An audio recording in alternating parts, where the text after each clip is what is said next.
Hi, this is another vlog where I'm just trying to get what I know about Omni out of my head in any way possible. So today I want to talk about Omni decomposition, like breaking things down in an Omni manner, right? And how that relates to the mastery process. And so, we're all at different stages of mastering different things in our lives. We always have been, and we always will be.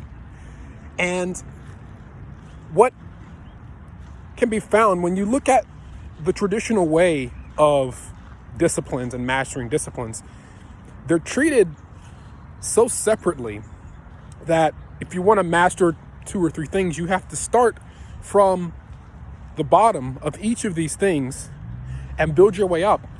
And so you can see why people would get overwhelmed by the thought of trying to blend or master, 5, 10, 20 things, 1,000 things, because in their mind, they have to go from absolute beginner in each of these things to master and all those things, when it typically takes many years, decades, if not a lifetime, to master something, right?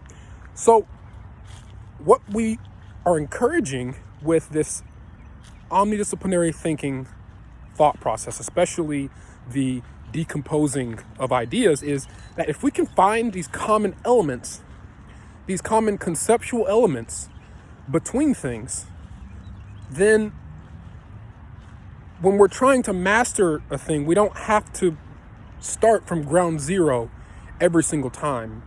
And it is this that allows us to really have a more rich understanding of the world and rapidly increase how quickly we are able to master anything at all. Again, this goes back to monoliths. This goes back to thinking of things as one big whole instead of understanding all of the little concepts that are created to make that whole up, and the concepts that are used to make up those concepts, and the concepts that are used to make up the concepts that are used to make up those concepts, right? This is called recursion. This is called a fractal structure. That's what we're talking about, where a thing looks the same, or it looks similar, as you go from a bigger version of it to a smaller version.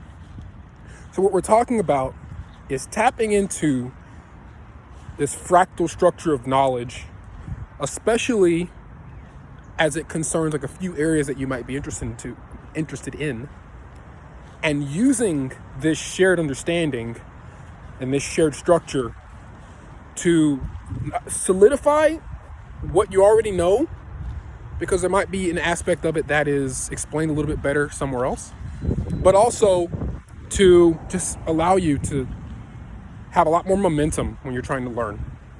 So this is what leads to the Omni Leap, right? That's the goal of omnidisciplinary thinking, or thinking Omni, is the Omni Leap. And the Omni Leap is when we start doing combinations of things that seem like they're incredibly different, incredibly difficult. How did you go from this knowledge base to that solution over there? And ultimately we find with this Omni Leap that there is no over there, right? You're not actually even having to take a leap. Once you understand it and internalize it, it's no longer a leap. You're just taking a nice casual step. So that's what I have to say today.